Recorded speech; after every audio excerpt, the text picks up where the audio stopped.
kita bersama pula dengan pengacara popular tanah air, Dato' Aznil Haji Nawawi, berkongsi serba sedikit tentang kepentingan pengambilan vaksin di kalangan warga emas demi kepentingan sejagat, serta pentingnya kegunaan aplikasi MySejahtera. Assalamualaikum Pak Nil. Waalaikumsalam Ria. Sekarang ni dah PKP 3.0 dah pun. Sekarang Pak Nil tengah busy dengan apa? Pak Nil busy dengan apa? Duduk di rumah, mana ada sumber yang boleh Pak Nil bantu followers Pak Nil. Pak Nil kerjasama dengan Emma Fatimah. Kami lancarkan hashtag kita ada kita. Kan kita jaga kita lah untuk isi rumah yang punya masalah dalam kelangsungan hidup. Kerajaan telah pun melakukan program imunisasi COVID-19 bermula Februari yang lalu lah. Sekarang ni dah ramai dah pun telah menerima vaksin. Antara salah seorangnya adalah Pak Nil sendirilah telah menerima dos yang pertama kan. Mungkin Pak Nil boleh berkongsi sedikit pengalaman Pak Nil ketika menerima vaksin tempoh hari. Sebenarnya Pak Nil ni terlewat. Pak Nil dah daftar dengan MySejahtera dah lama. Kalau ikutkan panggilan umum, Pak Nil rasanya pasal yang ketiga. Bila AstraZeneca dikeluarkan, Pak Nil ni terlepas pandang. Pak Nil daftar tengok, alah dah tutup. Pak Nil pilih je lah 20 hari bulan. Ada jadual menunggu. Waiting list lah. Bila tiba hari Pak Nil tu, Pak Nil hanya periksa Pak Nil punya MySejahtera dalam pukul 10 macam tu. Kali Pak Nil tengok, ada soalan. Dia kata, kalau nak panggil untuk suntikan, boleh tak? Dia tanya kat situ. Jadi Pak Nil terus kata, boleh lah. Pak Nil takut dah terlepas dah sebab Pak Nil lambat tengok dah pukul 10. Dalam pukul 11 lebih ada panggilan. Pak Nil jarang jawab panggilan yang Pak Nil tak kenal. Kecuali Ria Pak Nil jawab.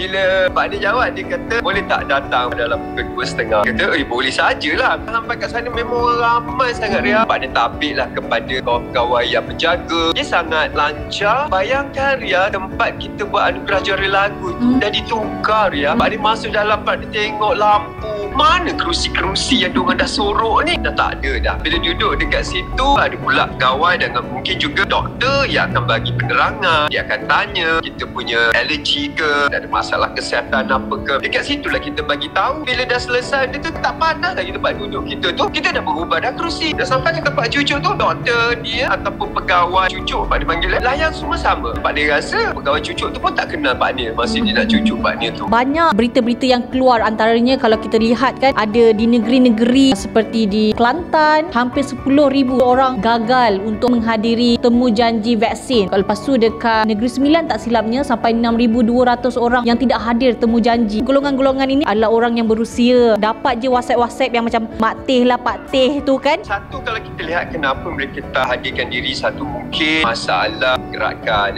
Kalau golongan-golongan tua, mereka dah jadi satu ketakutan untuk keluar. Mereka adalah golongan berisiko tinggi. Macam mana kalau mereka pergi ke tempat yang orang ramai? Jadi kita tak boleh salahkan mereka. Kenapa mereka takut nak hadir? Dua, mungkin mereka terpengaruh dengan WhatsApp yang pelbagai. Kadang-kadang, yelah, bagi mereka itu adalah sumber. Dan lagi satu, mungkin anak-anak tak balik. Anak-anak tak boleh rentas negeri. Jadi sekarang ini seharusnya fikir bagaimana kita di urusan dia ini pergi kepada mereka untuk memberikan suntikan. Jadi masalah itu tidak akan timbul. Mungkin itu adalah satu punca kenapa ramai tak keluar. Dan mungkin juga pengetahuan tak ada pada ayah-ayah, mak-mak, pakcik-pakcik, anti-anti, uncle-uncle. Jangan takut anti, jangan takut uncle untuk dapat suntikan. Kalau takut macam kena demam, kesan sampingan, itu biasa. Dulu kalau kita ambil rubella pun anti demam, sakit-sakit badan itu biasa. Tapi Alhamdulillah Pak Nil tak demam. Pak Nil nak bagi tahu, saya lagi 1 tahun 60 anti. Saya dah hampir masuk ke warga emas juga. Reaksi pada badan orang berbeza-beza. Anti mungkin pekerja ladang yang kuat, exercise, berpeluh. Jadi mungkin anti sihat. Anti adalah orang yang punya masalah kesihatan. Kita ada doktor dekat situ yang akan mengawal selia. Jadi tak perlu rusing. Pak Nil sering kali memberi kesedaran, memberi nasihat-nasihat di IG Pak Nil kan. Jadi mungkin Pak Nil boleh kongsikan sedikit kepada mungkin orang di luar sana yang mungkin kesedaran mereka tentang aplikasi MySejahtera tu kurang. Kalau kita lihat aplikasi ni banyak membantu kan. Setiap hari pun kita boleh bagi tahu tahap kesihatan kita bagaimana. Mungkin Pak Nil boleh bagi kesedaran lah sikit tentang kepentingan MySejahtera ni. ni? Mungkin ayah ibu tak ada kecanggihan telefon bimbit. Anak-anak ada, anak-anak tolong bagi tahu ayah ibu. Mungkin ayah ibu tak ada aplikasi MySejahtera. Mereka dapat terima call dan buat call pun dah bagus dah di kampung tu. Anak-anak boleh daftarkan di bawah tanggungan anak-anak. Dan pada waktu yang sama, dekat MySejahtera itu semua dia update macam-macam kat situ. Vaksin berapa dah masuk, vaksin berapa dah dikeluarkan, jumlah kematian harian, jumlah kes harian. Pada waktu yang sama, kalau kita perhatikan dekat MySejahtera itu, dia akan tahu kita pergi mana. Bila dia tengok kita ni agak liar, jalan sana jalan sini, jalan sana jalan sini, dia boleh track. Jadi dia akan letakkan anda dalam golongan yang berisiko tinggi. Dan MySejahtera boleh track awak tinggal dekat mana. Jadi dekat situ dia akan cakap kawasan awak ini adalah dalam radius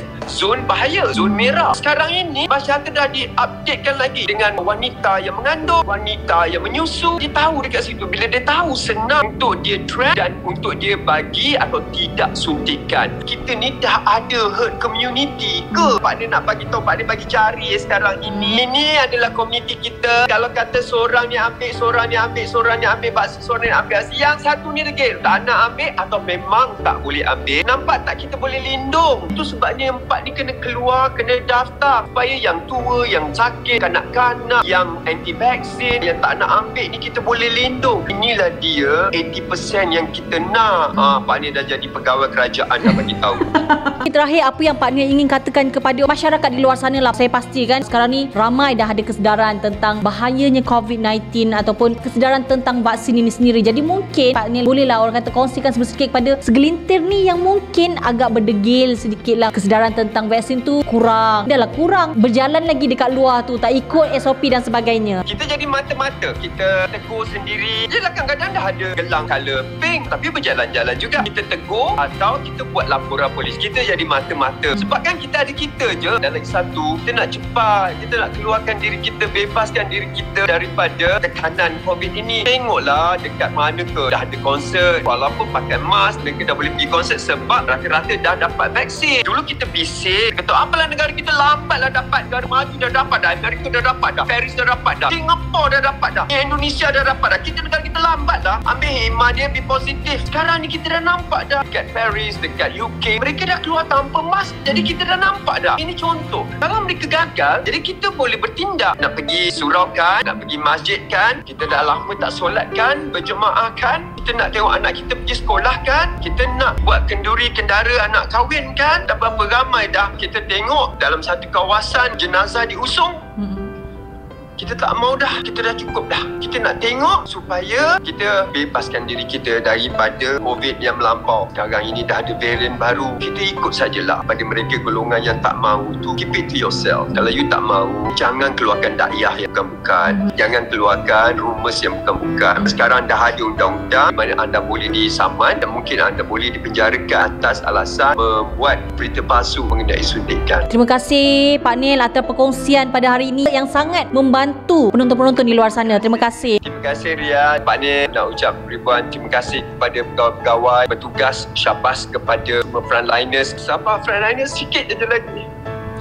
Sikit aja lagi. Kita boleh. Sikit je lagi. Besar harapan Datuk Aznil Haji Nawawi, begitu jugalah besarnya harapan seluruh rakyat Malaysia.